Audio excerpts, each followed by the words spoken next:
Hi guys, thank you for watching my video. Today I'd like to show you another Lego MOC Star Wars Stoomtrooper. This is prototype and this is final one. The difficulty of this Stoomtrooper was eyes. Eyes are very unique and prototype.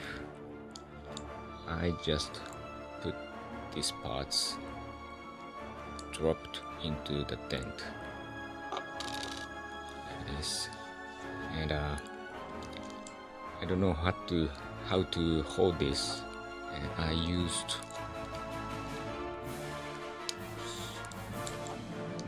these parts.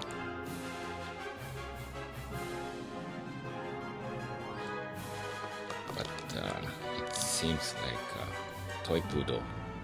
Bit funny, don't you think so? Another idea came up into my mind.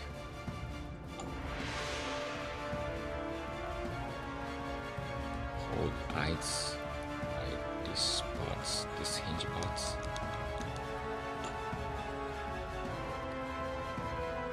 And bend down into molds.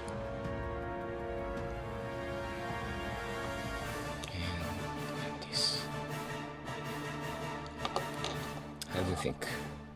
If you like this video, please press good button and subscribe. See you in another video. Bye bye.